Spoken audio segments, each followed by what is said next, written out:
دن کوئی نرم بات نہیں کی، کسی بات کو میں نے بے فائدہ تکرار نہیں کیا، کوئی شخص ضمانت نہیں دے سکتا۔ ایسا ہوتا ہے نا بھائی، باتیں کرتے رہتے ہیں، کبھی فضول بات بھی ہو جاتی ہے، کبھی جھوٹ بھی ہو جاتا ہے، کبھی کوئی مغل والی بات ہو جاتی ہے، اچھی بھی کرے تو بے فائدہ کبھی تکرار ہو جاتا ہے، یہ بھی جائز نہیں۔ ایک میرے رسول کریم کی ایسی ذات بارک ہے کہ 63 سال زندگی مبارک گزری، میرے رسول نے جب سے بولنا شروع کیا قبر انور تک میرے مصطفیٰ کی زبان پر یا قرآن جاری ہوا یا حدیث آئی، ایک جملہ بھی میرے نبی نے فضول۔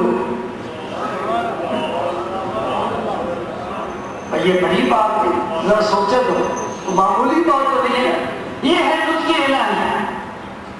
اگر کبھی ایسا کوئی جملہ حضور نے فرمایا بھی ہے، مثلا ایک بوڑھی عورت آ گئی، حضور میری دعا فرمائے اللہ تعالیٰ مجھے جنت عطا فرمائے، میرے نبی نے فرمایا کوئی بوڑھا بوڑھی جنت میں نہیں جائے گا، رونے لگ گئے اور رونے لگ گئی۔ حضور نے فرمایا کیوں روتی ہے؟ رب مجھے سے لے جائے گا، جوان بنا کے لے جائے گا۔ اللہ صلی اللہ علیہ وسلم، اللہ رسول کریم۔ ایک شخص آ گیا، یا رسول میں سفر پر جانا چاہتا ہوں، مجھے اونٹ عطا فرمائے۔ میرے نبی کے دروازے پر سائلوں کی لائن لگی ہوتی ہے، اور مانگنے والے کیا مانگ رہے ہیں؟ اونٹ تو سواری کے لیے۔ حضور نے فرمایا میں تجھے اونٹ کا بچہ دوں گا۔ یا رسول میں بچے کو کیا کروں گا؟ فرمایا اونٹ جتنا بڑا بھی ہو کسی اونٹ کا بچہ ہی ہوتا ہے۔ عبداللہ بن عمر بن عاص، حضور کی زبان پاک سے جو نکلتا تھا لکھ لیا کر، یوں ہی تو ہمارے پاس حدیث نہیں نہ پہنچی۔ منکرین حدیث کہتے ہیں کہ یہ حضور کے بعد امام بخاری پیدا ہوئے، پھر انہوں نے حدیث جمع کی۔ میں کہتا ہوں امام بخاری سے پہلے حدیث جمع ہو چکی ہے، موطا امام مالک پہلے لکھا گیا، مسند امام اعظم پہلے لکھا گیا، کتاب الآثار امام بخاری کے پیدا ہونے سے پہلے لکھی گئی۔ عبداللہ بن عمر بن عاص حضور کی ہر حدیث مبارک کو لکھ لیا کرتے تھے۔ کسی نے کہا کہ کبھی حضور راضی ہوتے ہیں، کبھی ناراض ہوتے ہیں، کبھی غصے کے عالم میں ہوتے ہیں، تو آدمی غصے کے عالم میں ہو تو اقتدار پر مزاج نہیں ہوتا، بات کبھی ایسی کر جاتا ہے جو نہیں کرنی چاہیے۔ کہتے ہیں جی میں نے جی غصے میں 3 طلاقیں دے دی۔ مولوی صاحب آپ کو صورت، میں نے کبھی پیار سے بھی کسی نے طلاق دی ہے؟ طلاق ہوتی ہی غصے سے ہے۔ اب آگے ہم سے مسئلہ پوچھنے کے لیے، اور دوستوں ظلم کی بات ہے، اسے یقین ہے کہ یہ میری بیوی میرے نکاح سے خارج ہو چکی ہے، اور اب کہہ رہے ہیں کہ 3 طلاقیں ہو گئی، یہ طلاق محضہ ہے، نکاح فوراً ٹوٹ جاتا ہے، اجنبی بن جاتے ہیں، مل کر بیٹھ نہیں سکتے، پھر بیوی بنا کر رکھا ہوا ہے۔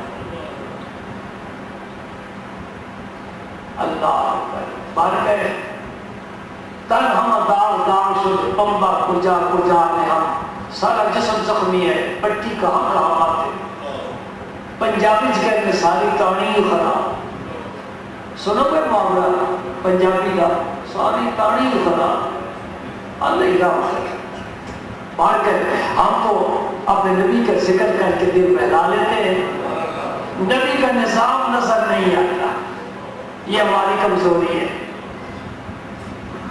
کسی نے حضرت عبداللہ سے کہا کہ تم ہر بات لکھ لیتے ہو، کبھی حضور خوش ہوتے ہیں کبھی ناخوش ہوتے ہیں، انہوں نے لکھنا چھوڑ دیا۔ حضور کی نظر میں تھے کہ یہ میری باتیں لکھا کرتا ہے، کچھ عبداللہ نہیں لکھتے۔ البتہ یا رسول اللہ مجھے کسی نے کہا ہے کہ نہ لکھا کرو، حضور کبھی خوش ہوتے ہیں کبھی ناخوش ہوتے ہیں۔ میرے رسول پاک نے فرمایا اے عبداللہ لکھ، یہ حدیث کی بنیاد ہے، میرے نبی کا حکم ہے، لکھ حدیث پاک۔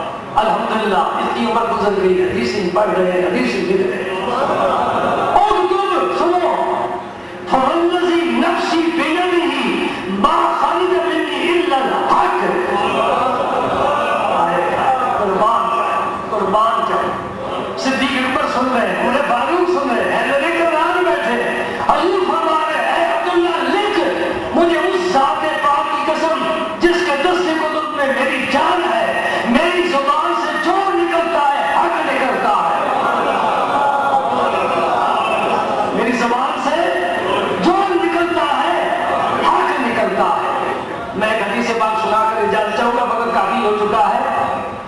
نبی پاک صلی اللہ علیہ وسلم نے فرمایا انما حرم رسول اللہ صلی اللہ علیہ وسلم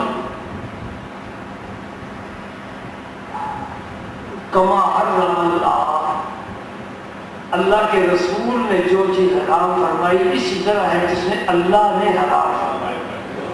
حدیث پاک، اللہ کے رسول نے جو چیز حرام فرمائی اسی طرح ہے جس طرح اللہ نے حرام۔ ایک حوالہ بھی حضور نے دے دیا، ہمیں خبردار یہ جو گدھا ہے اسے نہ کھانا، یہ حرام میں کر رہا ہوں۔ خیبر کے موقع پر دیکھیں گدھے کے گوشت سے بھری ہوئی پک رہی تھی، اس لیے کہ آگے لوگ کھاتے تھے گدھے کا گوشت۔ جس طرح بھی جاپان جاؤ، چائنا جاؤ، کیا کھاتے ہیں؟ سانپ، بچھو، مینڈر، کچھوے، نہیں لگے رہا کرتی، کھا جاتے ہیں سب کچھ، نہیں گرا کرتی۔ یہ میرے رسول کا کرم ہوا، فرمایا طیب چیزیں کھاؤ، یہ چیزیں نہ کھاؤ۔ کلوا من الطیبات واعملوا صالحا، طیب چیزیں کھاؤ اور اچھے عمل کرو۔ میرے رسول پاک نہ آتے تو ہم بھی بچھو اور سانپ کھا لے ہوتے، کیڑے مکوڑے یہ جانا۔ گدھے کا گوشت کھاتے سے بڑی رغبت کے ساتھ، وہ گدھے کے گوشت کی جگہ پک رہی ہے۔ دو چیزیں خیبر میں حضور نے حرام فرمائی، فرمایا دیکھے الٹ دو، آج کے بعد یہ گوشت تمہارے لیے حرام قرار دے رہا۔ اور دوسری چیز اس نے کون سی حرام فرمائی؟ متع۔ متع کیا ہوتا ہے؟ کسی عورت سے وقت مقرر کے لیے نکاح کرنا، ایک دن کے لیے، 2 دن کے لیے، ہفتے کے لیے، مہینے کے لیے، وقت مقرر کے لیے نکاح کرنا متع کہلاتا ہے۔ ایران میں تو عام ہوتا ہے، ایران میں تو باقاعدہ ان کے سینٹر قائم ہے۔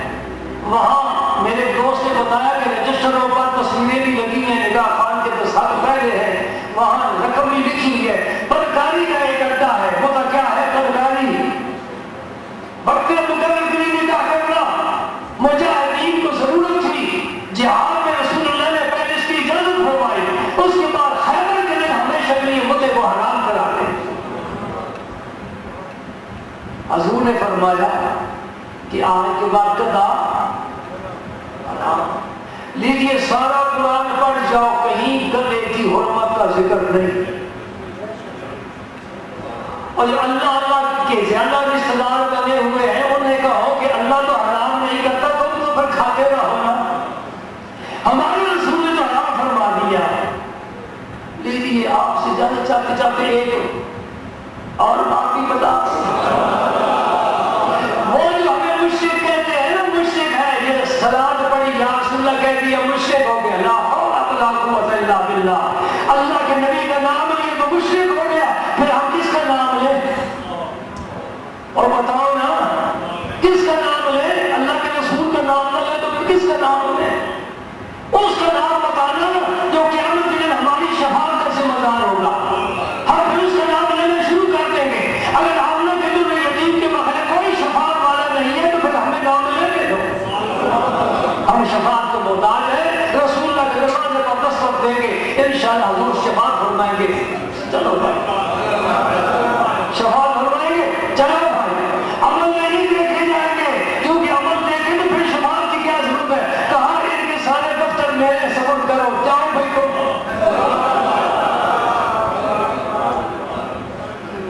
شفاعتی لأہل الکبائر من امتی۔ میرے رسول اللہ نے فرمایا میری امت کے وہ لوگ جو گناہ کبیرہ کرنے کے عادی تھے، قیامت کے دن میں ان کی شفاعت کر کے رسوا کر کے جاؤں۔ سبحان اللہ۔ مسئلہ تو میں ان کا یہ بتانا چاہتا ہوں، میرے پاس ان کا فتویٰ، فتوے چھپے ہوتے ہیں نا بڑی بڑی موٹی کتابیں، اس میں لکھا ہوا ہے یہ کبا حلال ہے، کبا حلال ہے۔